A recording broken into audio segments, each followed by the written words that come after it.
नमस्ते। तहां तमाम नाज़रीन जो अज हिन अंजुमन में दूरदर्शन ऐं सहयोग फाउंडेशन जे तरफ़ां हार्दिक स्वागत आहे। मुंहिंजा दोस्तो, सिंध संतन, फ़क़ीरन, दरवेशन, पैगम्बरन जी धरती रही आहे, भूमि रही आहे।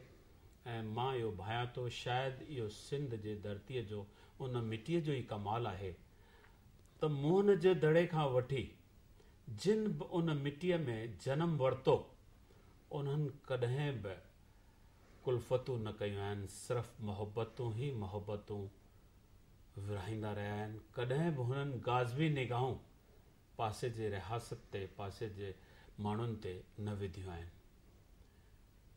मुंहिंजा दोस्तो, सॼे सृष्टिअ ते जेके बि इंसान रहनि था, उन्हनि सभिनी इंसाननि में हिकु सिंधी जाति ई अहिड़ी आहे जंहिंखे असीं सही माना में सेक्युलर चई सघूं था पिया। छाकाणि त हुननि हिंदू धर्म में जनम वठण खां पोइ बि सनातन धर्म में पूरन विश्वास ऐं उन ते फ़ख्रु वठण सां गॾोगॾु उन्हनि ॿियनि जातियुनि, ॿियनि इंसाननि खे बि साॻी ई मोहबत ॾिनी आहे। ऐं इहो ई सबबु आहे त जॾहिं 15वीं सदीअ जे दौरान गुरु नानक देव हिकु जहिड़ाई ऐं प्यार मोहबत जो भाईचारे जो संदेश ॾिनो त सभ खां वधीक उन जो स्वागत सिंध जे भूमीअ ते थियो। ऐं इहा बि शायदि आहे तारीख़ असांजी त असांजे मंदरनि ऐं टिकाणनि में प्रभुअ जे उन परमात्मा जे अलॻि अलॻि रूपनि जे पूजा सां खां बि वधीक गुरु ग्रंथ साहिब, जंहिंमें असांखे गुरु नानक देव जी हिकु भाईचारे जी फिलासफ़ी मिले थी, उन में वधीक अक़ीदो ऐं उन में वधीक श्रद्धा रही आहे। ऐं अॼु असांखे बेहद ख़ुशी थी थिए त उन ॻूढ़ी फिलासफ़ीअ वारे गुरु नानक देव जो लिखियलु गुरु ग्रंथ साहिब जो जंहिं सिंधीअ में तर्जुमो कयो आहे, उहो असांजो भाउ, असांजो दादा लक्ष्मण दास चेलाराम असां सां गॾु आहिनि। सो असीं उन जो स्वागत कयो था। दादा लक्ष्मण दास, तव्हांजो स्वागत आहे। सभ खां पहिरीं मां इहो ॼाणणु चाहींदुसि दादा त तव्हांजा वॾा सिंध जे कहिड़े हिसे सां वाबस्ता हुआ? तव्हांजा वॾा किथां अचनि, कहिड़े एरिया सां उन्हनि जो तालुक़ु हुयो? असांजा पिता साहिब पूजनिक दादा चेलाराम जिन पान वकील हुआ। असांजा ॾाॾा साहिब डॉक्टर साहिब हुआ, डॉक्टर टेकचंद मनसुखानी। टंडी आदम में इन जी वॾी हॉस्पिटल हूंदी हुई ऐं हिकु नामी डॉक्टर हुआ। असांजी ॾाॾी सुखमनी साहिब जो पाठ नितनेम सां कंदी हुई जी, कंठस्थ हुई। त उहे संस्कार जेके थींदा आहिनि उहे मुंहिंजे पिता में खोड़ आया। ऐं पिता जॾहिं वरी अची कराची में सेटल कयूं, उते ई असीं सभु पैदा थियासीं, 4 भाउर 4 भेनरियूं। पिता ऐं माता टकरीअ ते बंदर रोड एक्सटेंशन ते गुरु मंदिर मुंहिंजे पिता उते बर्पा कयो। अच्छा, गुरु मंदिर उन दौर में त कराची में मुंहिंजे पिता जी इहा खूबी हुई त जेको उन्हनि ग्रहण कयो गुरु नानक साहिब जिन जी फिलासफ़ी, टीचिंग्स, जीअं तव्हां वीचार रखियो त सिंध भूमि दरवेशनि जी भूमि आहे, इन में को शक कान्हे। इन जे मिटीअ में जंहिं बि टुॿी हई, जंहिं बि जनम वरितो, जेको पलियो आहे, उन मिटीअ जो ई प्रभाव आहे जो उन्हनि हिकु सेक्युलरिज़म खे अॻियां वधायो, जेको ई असांजो सनातन धर्म आहे, हिंदू धर्म आहे। ऐं ॾिठो वञे त मुंहिंजे पिता उहा पर्सनैलिटी आहे जिन गृहस्थ जी पालना बि कई। धन दौलत पैसे संपत्ति लाइ उन्हनि गुरु ग्रंथ साहिब जी बाणीअ खे अख़्तियार न कयूं, पर उन्हनि हिकु डिवोशन ऐं डेडिकेशन सां सुबुह शाम कीर्तन प्रारंभ कयूं। ऐं मां इहो फ़ख़ुर सां चवंदुसि त उन्हनि ॾींहंनि में का बि ज़ाल ज़ात स्टेज ते न ईंदी हुई। उन वक़्तु इवन असांजे सिंधी ड्रामनि में बि मर्द जेको आहे ज़ाल जो रूप करे एक्टिंग कंदा हुआ। सही आहे। पर असांजे पिता जी इहा ख़ूबी आहे त सभिनी खां पहिरियों, छाकाणि त इहा चैरिटी घर मां शुरू थींदी आहे। नओं रवाज, नओं रवाज, नई हिकिड़ी परंपरा त उहा पंहिंजे धर्म पत्नी खे झांझ ॾिनई, खड़ताल ॾिनई। उहे झांझ मुंहिंजे पिता सां वॼाईंदी हुई ऐं वॾी भेण दीदी कमला देवी उनखे तानपुरो ॾिनई, चौतार, उहा ॻाईंदी हुई। इहे टे ॼणा त वेंदा हुआ। तंहिंखां पोइ गुरू मंदर जे अंदरि दादा जिन क्लासिस, गुरबानी स्टडी क्लासिस शुरू कया ऐं पोइ वरी सिल्वर चैलेंज कप्स, ही मां ॻाल्हि कयां त 1942 जी, पार्टीशन खां घणो अॻु जी ॻाल्हि। त उहे दादा उते रिवार्ड्स ॾींदा हुआ ऐं उन ॾींहंनि में रिवार्ड्स ॾियण जी ज़रूरत छो महसूस थी? माना कहिड़े एनकरेज कंदा हुआ? अच्छा, भई प्राइज़ कहिड़े तबके खे एनकरेज कनि, कहिड़े जेके साईं सां लव रखनि? न, अच्छा, इरिस्पेक्टिव ऑफ सिंधी समाज, उन ॾींहंनि में ज़ालूं लेडीज़ घर मां न निकिरंदी हुयूं।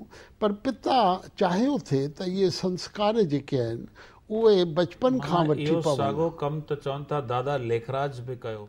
दादा लेखराज लेडीज़ खे अॻियां हिमथाईंदो हो अचण लाइ। हा, पर उते वरी का क्रिटिसिज़म थी पई सिंध जे अंदरि ऐं ओम मंडली जे नाले सां ओम मंडली इहो हलंदो। पर असांजे पिता सभिनी खां पहिरियों परिवार खे अॻियां आंदो, पोइ सत्संगियुनि खे आंदऊं ऐं उते पंजाबी जे अंदरि जेको गुरू ग्रंथ साहिब लिपि पंहिंजी गुरमुखी आहे त पंजाबी सभु न सम्झंदा हुआ। त मुंहिंजे पिता पोइ सिंधीअ में भॼन लिखिया, गुरू नानक जी उस्तत में, द्वापर युग जे अवतार कृष्ण महाराज जी उस्तत में लिखिया या किथां तर्जुमो कयो? न, पंहिंजा वरी सुर पंहिंजा विधऊं। ऐं ईअं ई रामचंद्र जी महाराज। वॾी ॻाल्हि छा, महात्मा गांधी लाइ उन्हनि तमामु खोड़ वे लिखिया भॼन जेके पिण दादा जिन ॻाईंदा हुआ। त इन ईअं समाज खे क़रीबन 23 जहिड़ा अहिड़ा निकटवर्ती हुआ दादा जा, जिन खे हू पत्र लिखंदा हुआ। का बि शंका हुजे मन में, उन्हनि जी शंका निवृत्त कंदा हुआ ऐं क़रीबन 5000 उहे चिठियूं अरबी सिंधीअ में पिता पंहिंजे हथ सां लिखियो। उहे 5000 चिठियूं माना सालनि खां वठी लिखंदा हूंदा न?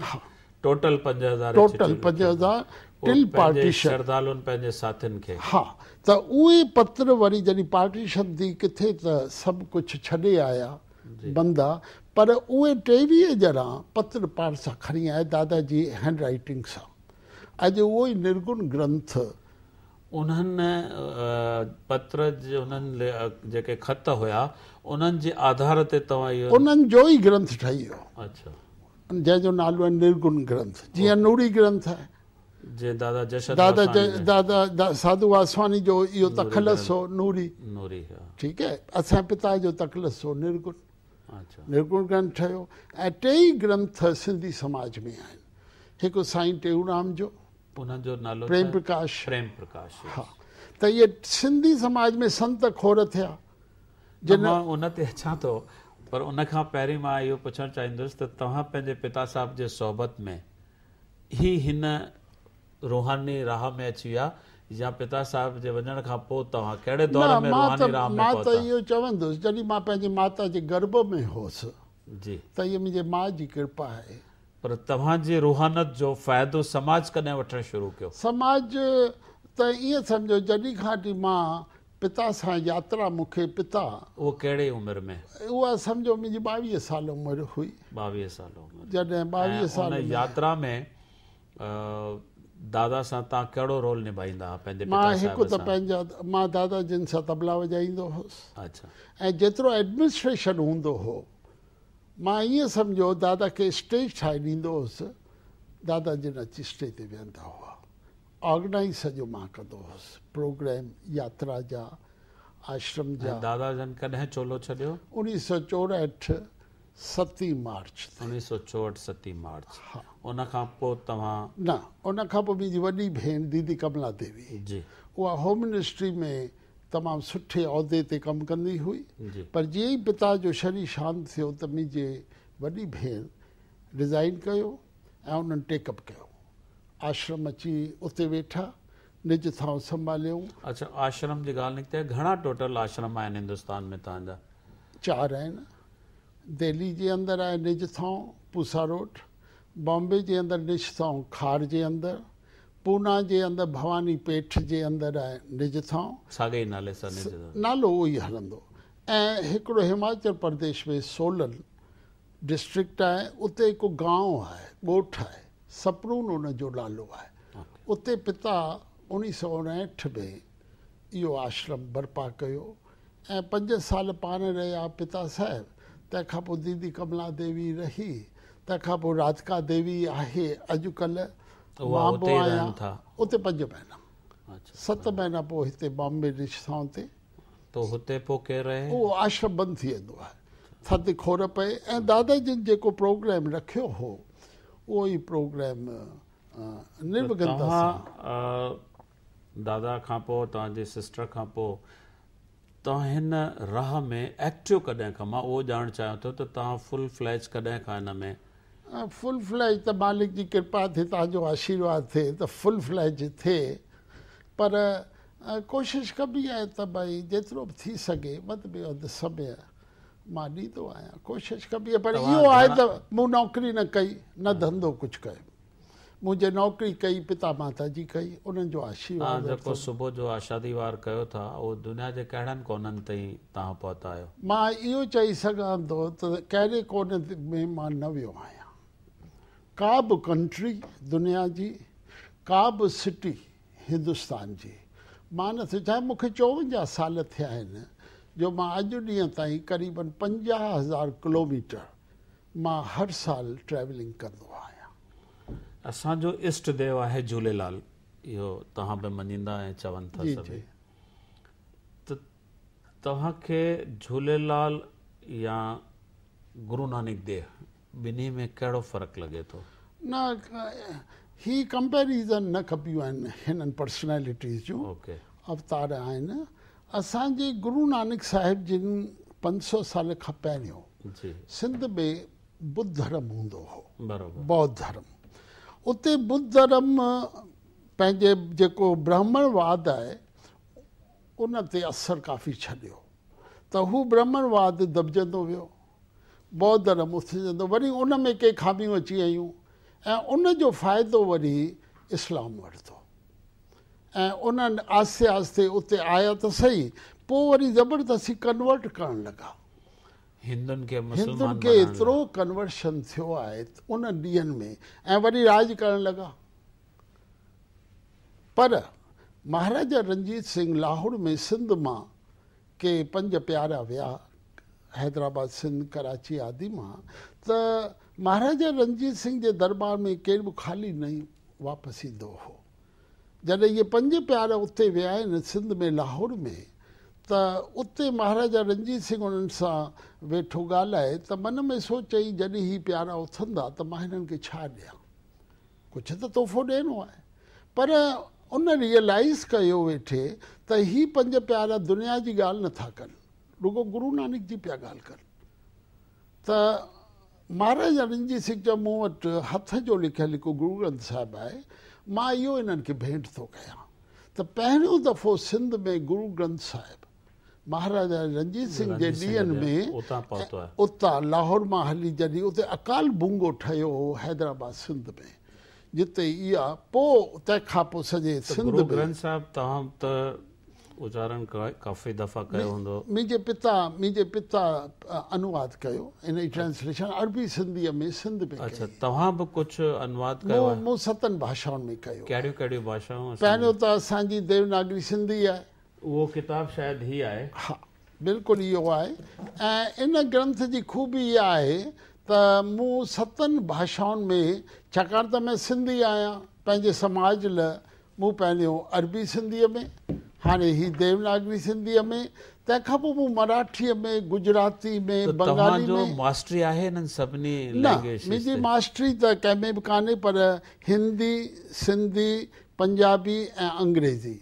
बाक़ी मां मराठियुनि जा जेके प्रेमी आहिनि उन्हनि हा खां करायो। उन्हनि खां मूं करायो। पर तव्हां हींअर चयो त भई पंजाबी, हा त पंजाबी कहिड़ी लिपीअ में तव्हां कयो? गुरुमुखीअ में? गुरमुखीअ में। त ऑलरेडी गुरु ग्रंथ साहिब त गुरुमुखीअ में आहे, पर उन जो अर्थ कान ॾिनल आहे न। अच्छा, ही जेके बि किताब आहिनि उन्हनि में तव्हां ट्रांसलेशन सां गॾु उन श्लोकनि जो अर्थ बि कयो आहे, अनुवाद कयो आहे। अनुवाद कयो। ऐं ईअं सम्झो 150 ग्रंथ मूं लिखिया आहिनि। हिननि ग्रंथनि जी अनुवाद जी हिकिड़ी ब्यूटी इहा अथव। खुशवंत सिंह जॾहिं मूंखां इंटरव्यू वरितो किंडियन में, त हिंदुस्तान टाइम्स जे पेपर में आयो त भई इहो ई हिकिड़ो ग्रंथ मुंहिंजे नज़र में आयो आहे जंहिंजे प्रकाशक या ट्रांसलेटर मूं कंहिंजो बि कॉपीराइट्स न रखियो आहे, कॉपीराइट कंहिंजो बि कान्हे। छा त मुंहिंजे मन में चाओ उमंग हिकिड़ो ई आहे। अच्छा, ही हिकिड़ो किताब मुंहिंजे हथ में आहे, नवरतन। हा, हिन में छा आहे? हिन में 9 वाणियूं आहिनि। गुरु ग्रंथ साहिब रतननि जो भंडार आहे। मूं त रुगो 9 रतन कढी उन जो अनुवाद कयो। त हीअ नवरत्न तव्हांजे दिलि ते गहरो असरु छॾे विया, ईअं चइजे? दादा जशन वासवाणीअ इन जो विमोचन कयो हो। हिन में जप साहिब जो अर्थ मूं तमामु गहराई सां ॾिनो आहे, सुखमनी साहिब जो।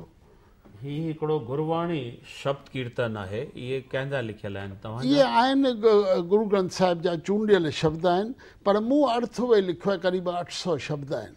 मां जॾहिं पाकिस्तान वेंदो आहियां, सिंध जो दौरो कयां, त उन्हनि चयो असांखे न पंजाबी अचे न हिंदी अचे, असांखे अरबी सिंधीअ में ॾियो। त मूं ही स्पेशली सिंधुनि लाइ ही वे ग्रंथ छपायो आहे।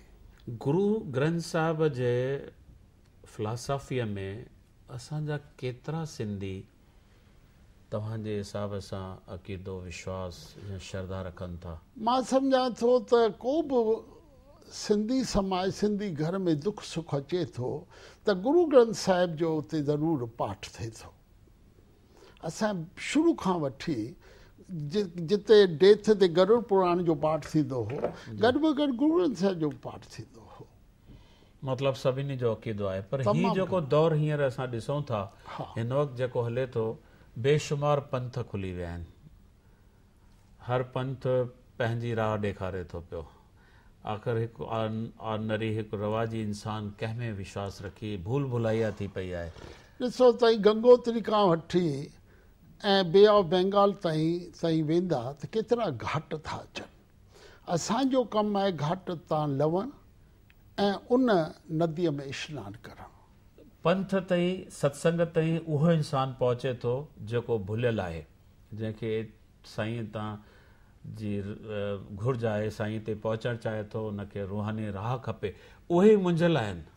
इहे घाट ऐं इहे जेके बराबरि आहे इंसान खे पाण सोचे करे हेठि लहणा आहिनि। पर सुवाल त असीं त हिते हर घड़ीअ हिकिड़ी नई तृष्णा जनम थी वठे। हर इंसानु हिन कलयुग में मुंझियल आहे, भुलियल आहे। उनखे सही राह ॾेखारण लाइ छो न हिकु ई, जीअं तव्हां गुरु ग्रंथ साहिब चओ था, अहिड़ी का राह निकिरे जो अलॻि अलॻि सभिनी पंथनि जे लाइ सभिनी खे पंहिंजी पंहिंजी श्रद्धा आहे। उन बारे में मां सिर्फ़ु तव्हांजा वीचार ॼाणणु चाहियां थो। न, एक्चुअली छा आहे त बंदे खे कॾहिं पाण सां बि ॻाल्हाइणु खपे। असांजी कॉन्शियस आहे, विवेक आहे, त विवेक बुद्धि असांजी छा थी चए। असां भेड़ चाल में घणो था विश्वास कयूं, उते वञूं था हली भई हिते 20 वधीक माण्हू आहिनि, हिन जा शिष्य घणा आहिनि, हिन घणा ग्रंथ लिखिया आहिनि। असांजो कॉन्शियस, असीं मन जी शांती चाहियूं था। जिते बि मन जी शांती मिले, जिते बि मिले, उहो ई असां लाइ स्थान आहे। जे मन जी शांती न मिली त पोइ असीं भिटकूं पिया। असां हिन वक़्तु सिंधी सिंध खां जीअं आयासीं, टिड़ी पखिड़िजी वियासीं, जंहिंजे करे असांजी ॿोली जेका आहे उहा ॻाल्हाइण वारी वञी थोरी रही आहे, लिखा पढ़ी जी त ख़तमु थी वई आहे। सिंधीअ जे तरफ़ झुकाव बि नौजवाननि जो घटि आहे। त हीअ जेके असांजा रूहानी रहबर आहिनि, संत आहिनि, इहे छा सिंधी ॿोलीअ खे जीअरो रखण में कुझु मदद करे सघनि था? आहिनि, घणेई आहिनि। दादा जशन खे ताईं ॾिसो, हा, हिते साईं चांडूराम साहिब आहिनि लखनऊ में, जी बिल्कुलु। उन्हनि खे ॾिसो।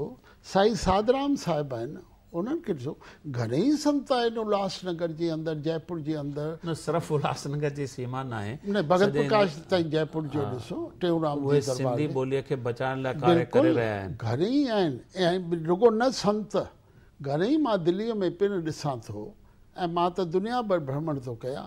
मां हींअर जॾहिं हुते वर्ल्ड या सिंधी कॉन्फ्रेंस थी सैन फ्रांसिस्को में, त उन्हनि सीडी कढी, सिंधीअ में सीडी कढियो, उचारण कीअं थिए, कीअं घर वेठे माण्हू सिंधी सिखी सघे थो। न उहो त हर संस्था, हर NGO ॾिसो पंहिंजे उद्यम सां करे रहिया। हिते छा आहे त जेके असांजा संत आहिनि, जिन में माण्हुनि जो विश्वास आहे, उहे जेकॾहिं महकम इरादे सां चवनि था घर में सिंधी ॻाल्हायो, ॿारनि खे सिंधी सेखारियो, त मां सम्झां थो थोरो वधीक असरु थींदो। उहो त स्वाभाविक आहे, उन हिसाब सां माता पिता जो फ़र्ज़ु आहे, गुरूअ जो फ़र्ज़ु आहे। उन हिसाब सां बिल्कुलु बिल्कुलु बिल्कुलु।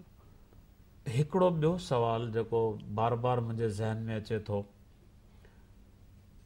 त 15वीं सदीअ खां अॻु असांजो गुरू कंहिंखे असां मञींदा हुआसीं? छाकाणि पोइ त गुरू ग्रंथ साहिब, जीअं तव्हां चयो, हर घर में अचे थो, शादी मुरादी या कज़िये ते बि गुरू ग्रंथ साहिब खे घुरायो वेंदो आहे, घर ऐं पूॼा थींदी आहे। उन खां अॻु असां असांजे पहिरियों त ॾिसो, इहे वेद थिया आहिनि, 4 वेद थिया आहिनि, ऐं 18 पुराण आहिनि, स्मृतियूं आहिनि। इहे ग्रंथ त हुआ, पर इहे संस्कृत में हुआ, ऐं संस्कृत भाषा लिमिटेड हुई रुगो पंडितनि या ब्राह्मण लाइ।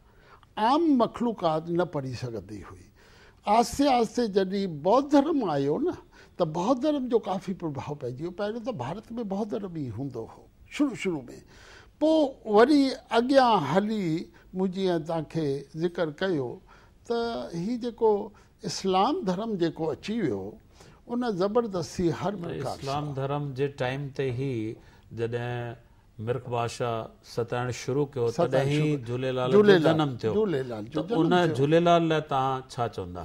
त झूलेलाल जो पार्टीशन खां पोइ तमामु सुठो प्रचार थियो आहे, ऐं झूलेलाल जेके न सिर्फ़ु प्रचार जी मां ॻाल्हि कयां थो, त झूलेलाल असांजो सही माना में इष्ट देव आहे, असांजी रक्षा कई अथऊं। तव्हां छाकाणि अनुभवी आहियो। रक्षा त बिल्कुलु ई आहे। जॾहिं असांजा वॾा वॾेरा वेंदा हुआ मुसाफ़िरीअ ते, त पुठियां जल खणी दरिया ते वेंदा हुआ, हा, प्रार्थना अरदास कंदा। असां सिंधी जल, वायु ऐं अग्नीअ जी पूॼा छो कंदा आहियूं? अखो छो पाईंदा आहियूं? इहो ॾिसो, इहो त वेदनि में लिखियलु आहे। त जेके पाइण जी रस्म असां वटि कीअं आई? इहा अको पाइण जी रस्म इहो ई, जॾहिं जीअं वेंदा हुआ इहे पंहिंजा मुसाफ़िरीअ ते, सिंध वर्की वेंदा हुआ न, त उन्हनि लाइ स्वाभाविक आहे, उन जूं धर्म पत्नियूं, माताऊं, इहे सभु अरदास कंदियूं हुयूं, वेनती कंदियूं हुयूं, अको पाईंदियूं हुयूं, दरिया ते वञी जल जी पूॼा कंदी हुई। हींअर तव्हां निज तव्हां जेके 4 तव्हांजा आहिनि सॼे हिंदुस्तान में, तव्हां खां पोइ तव्हांजे ॿारनि जी रुचि आहे हिन में? ॾिसो, हीअ संस्था हिकिड़ी अहिड़ी पिता ठाही आहे, जंहिं संस्था जे अंदरि को न को निकिरे थो। छा त महिनत थी रही आहे, परिश्रम थी रही आहे, ऐं मालिक कृपा कंदो त घणेई आहिनि सत्संग। न, मां तव्हांजे ॿारनि जे लाइ तो मुंहिंजा ॿार इहे आहिनि त नौकिरी धंधा बि कनि था, शेवा बि कनि था, शेवा बि चङी तरह कनि था। मुंहिंजो पुटु, जीअं मूं तव्हांखे ॿुधायो, कैप्टन आहे जेट एयरलाइंस में, हा, ऐं पर मूंसां तबला वॼाईंदो आहे, ऐं जिते किथे यात्राउनि ते जीअं ई हिनखे मोकलियूं मिले, दुनिया भर ई मूंसां भ्रमण करे थो। मुंहिंजी धीअ जयश्री जो इन सिख धर्म जे लाइ एतिरो प्रचार करण जे करे उन्हनि सां बि सुठा नाता न, इहो अॼु असांजे इहो दिमाग़ में आयो आहे भई सिख धर्म। पहिरियों इहे ॻाल्हियूं हुयूं ई कान। हर ग्रंथ जे अंदरि उहा ई हिकिड़े परमात्मा चर्चा आहे, पर अॼुकल्ह जेको माहौल हली रहियो आहे उन में बिल्कुलु तव्हां ठीकु था चओ, पर असांजो वरी बि कमु आहे त भई आत्मा जे नज़र सां असीं जे बंदे खे ॾिसंदासीं त इहे ॿाहिरि बेक शिख या वर्ण आश्रम इहे त सभु न, उहो त बिल्कुलु सभु राइट आहे। तव्हांजे ग्रंथ साहिब में बाबा फरीद जो या असांजे राम जो सेकुलर ग्रंथ आहे। ॾिसो, सिंधी भगत सदनो हिन में वेठो आहे, उनजी ॿारी आहे। जे सतगुरुनि सिंधी भगत खे ऐं हुतां कबीर खे बनारस मां खयूं, हितां भगत नामदेव खे कयूं, इहे केरु हुआ? नीवी जात वारा हुआ। पोइ त इहो हिकिड़ो संदेश आहे। असीं अॼु सेक्युलरिज़म खे चलो खणूं इहो ई था। संदेश असां समाज खे ॾियूं था त पाण में एकता रखो, भाईचारो रखो, इहो ई असांजे लाइ कमु ईंदो। महिरबानी, तव्हां असां वटि आया, तमामु महिरबानी।